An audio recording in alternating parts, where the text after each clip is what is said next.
Hello YouTube, Tracy here. I wanted to tell you about a dream I had back in April, I think. I dreamt about how it would be like to be left behind. And since I am in Norway, my dream was that I was in Norway, in Oslo. And the dream started with me sitting up on a terrace where they sold coffee or something. Well, I looked down on the street and I saw three Muslim men walking around looking for Christians to persecute, and I got angry and for some reason I had a coffee with a lot of foam on it, and I had a blank piece of paper, and I dipped my hand in the foam and I wrote "Jesus is King" on the white paper, and I held it up for them down on the street there. Well, they saw it, and the next scene I had like a lawyer person who also was a Muslim, but was a lawyer for me, and he said, "You wrote Jesus is King on a paper with foam?" And he shook his head at me, and "I can't help you now, you're on your own," he said. And the next scene, I'm in an entrance where there's two doors, one door on this side and one door on that side. I was at that door and someone came in with a bomb strapped on him, and I saw it and I said, "It's a bomb," and I grabbed the first person I could and I dragged him out of the door I was in, and I escaped that explosion. Well, the next scene, I was walking through a room. I think I was escaping from someone, and I walked through a big room. It was all grey, but it was one big table there with a lot of food on it, and all of my family sat around it. And when they saw me, they looked kind of embarrassed, and they said, "Oh, we're just eating."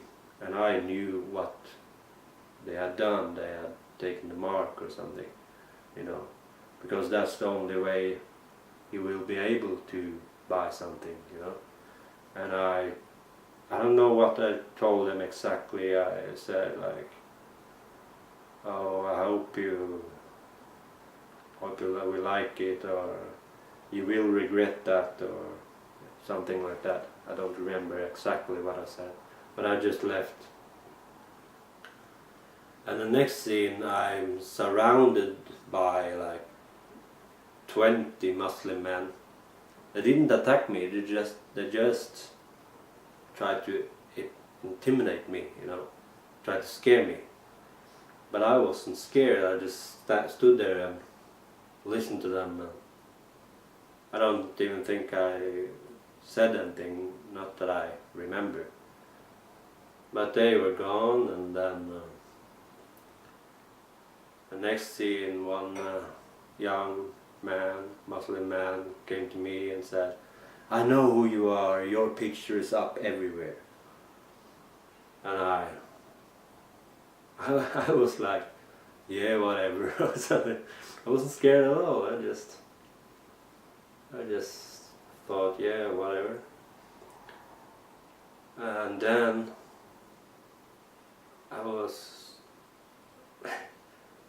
going to the bathroom somewhere, a public bathroom, and three young guys came. They didn't have any weapons. They had like, one had a bat and one had a big wrench, and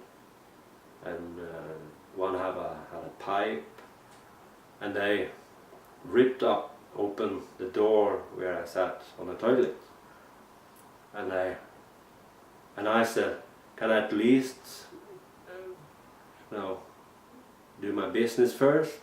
You know, I was irritated.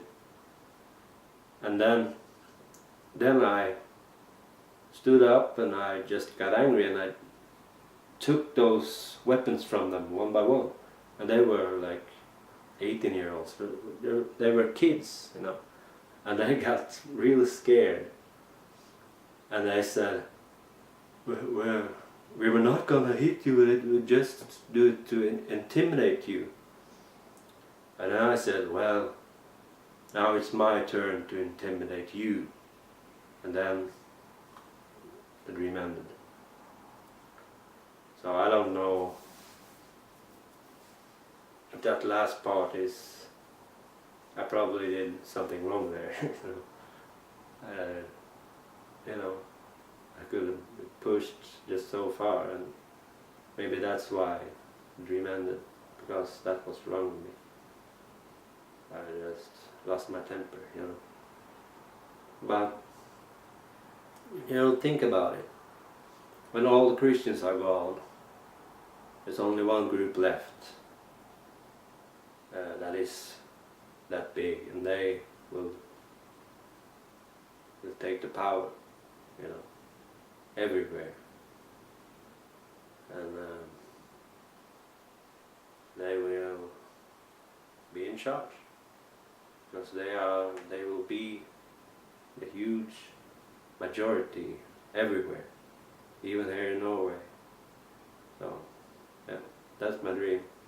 I hope I don't have to be here for that, but just in case someone does and sees this, just remember that this life is just temporary,